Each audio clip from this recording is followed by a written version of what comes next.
Your Holiness, H.H.Dalai. It is a great honor to have you with us. Welcome to Radio Free Asia again. Many young Tibetan listeners who call in to our Tibetan service would like Your Holiness to know they are ready to sacrifice for Tibet and its cause. My first question from our Tibetan service is, how would you like to respond to these young people, many of them in their 20s, who are inside Tibet? Yes, it is understandable. Since last 50, 60 years sort of difficulties or suffering. So these young people, they personally, may not hold these decades sort of suffering, but they know their grandparents and their parents, now their own sort of the generation.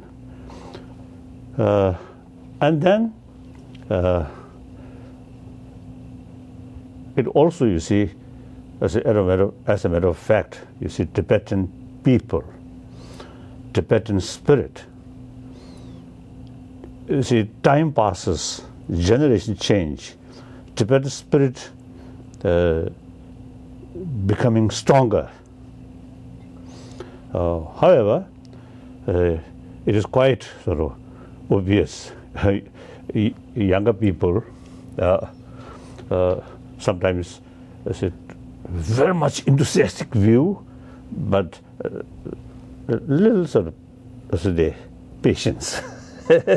They want what they want, their goal to achieve immediately. So that's why, among the Tibetan younger generation inside Tibet as well as outside Tibet, they even criticize our way of approach.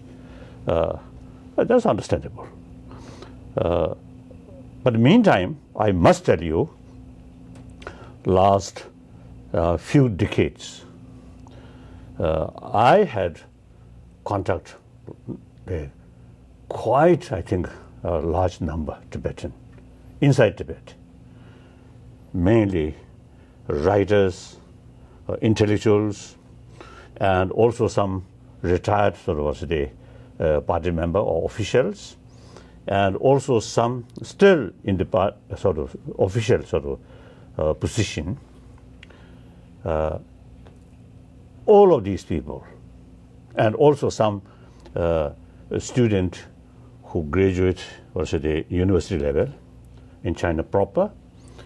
So all of these fully support about our way of approach, not seeking separation. Then of course, there's no question of violence. And then also, because we strictly also follow non-violent principle, the large number of Chinese Han brothers, sisters, intellectuals, and some sort of students, fully support, fully appreciate, and showing us their sort of solidarity with us. So that, I think, our young people also should know that. It appears there will be no major breakthrough on the Tibetan issue in the near future. Another question from our Tibetan service is, if the issue simply drags, what will be the outcome for Tibet? Nobody knows.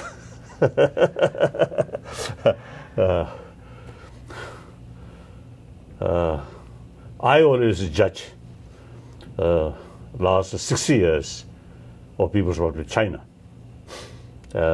Mao's era, then Deng Xiaoping era, then Jiang Zemin era, now Wu Jintao era, now nearly complete.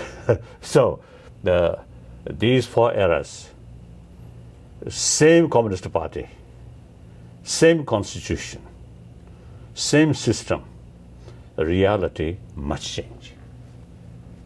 I often is telling Chinese brothers, sisters, and also to others, if Chairman Mao come today in China, I think he may shock. So today, in any way, something very unusual, communist, capitalist communist, that's a big change. So therefore, and that also, you see, shows the communist authoritarian system or leaders,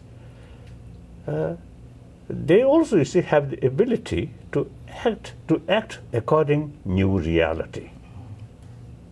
Particularly like Deng Xiaoping. You see, he, after he took this sort of power, or he rehabilitated, you see, he saw the economy as practically very important. Just ideology, pure ideology, will not fulfill their stomach. So therefore, you see, he carried big change. So then Jasmine era, also, you see, according to new reality, his idea, three represents, you see, come. Then, when Wu Jintao come, because rich and poor, gaps there. And also the living standard in coastal area and interior area, big gap. And then also, you see, some sort of rights or facility for working class people previously take for granted. These also now some effect. Therefore, Wu Jintao emphasis promotion of harmonious society. So now, even Prime Minister Wen Jiabao now talking, expressing publicly, now China need more political reform and year by year voice about democracy, rule of law, free information. Now these things, you see, increasing. So this kind of situation cannot remain forever. Sooner or later, have to face this reality. As you know, Your Holiness, some Tibetans and young people in particular have begun to criticize your middle way approach to dialogue with the Chinese government. So the question from our Mandarin service is, how do you respond to this criticism? I think this question should ask our elected political leadership.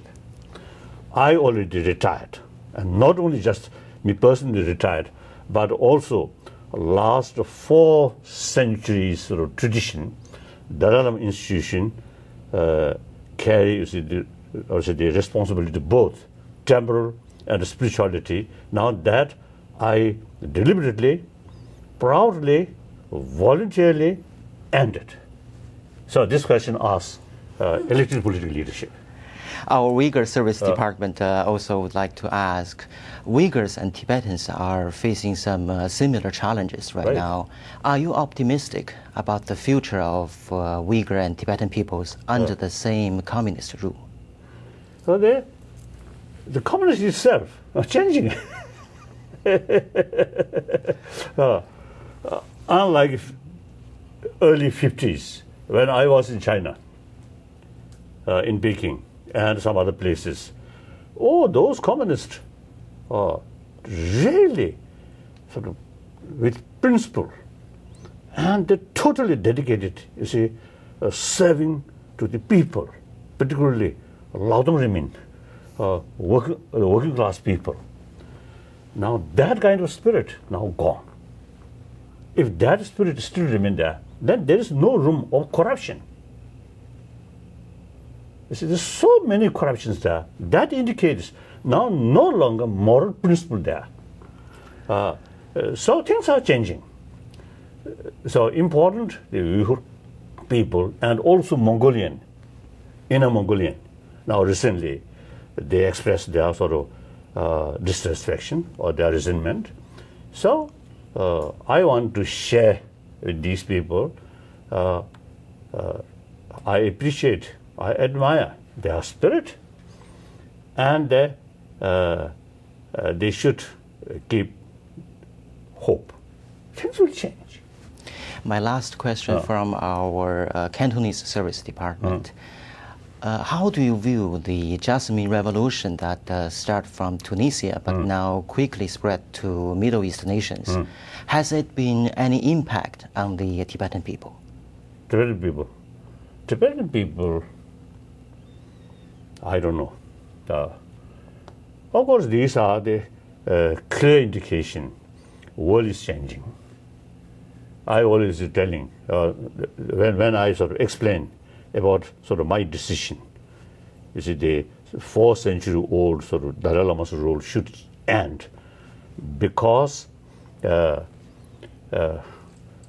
believe the country belongs to the people, not party, not few leaders, or not king or queen, not spiritual leader.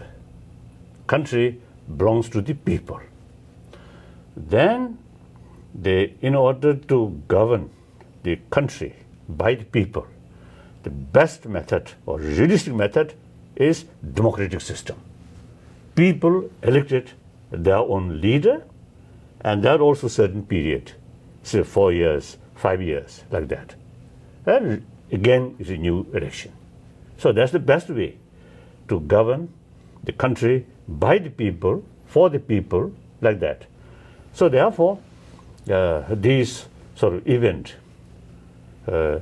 in North Africa, and not only that, the former Soviet Union and all the former Eastern European countries, big change.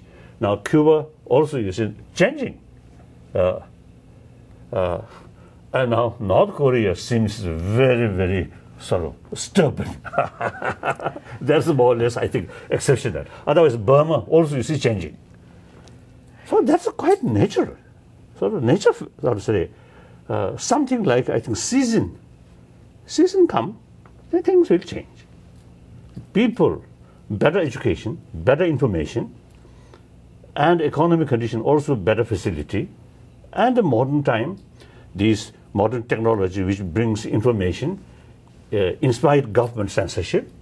So these are the factor to changing our our thinking, our mind. So everywhere. Thank you so much, Your Holiness. Again, it is a great honor to have you with us. Okay. Thank you. Thank you. Thank you very much. Thank you. Thank you. Thank you. Thank you.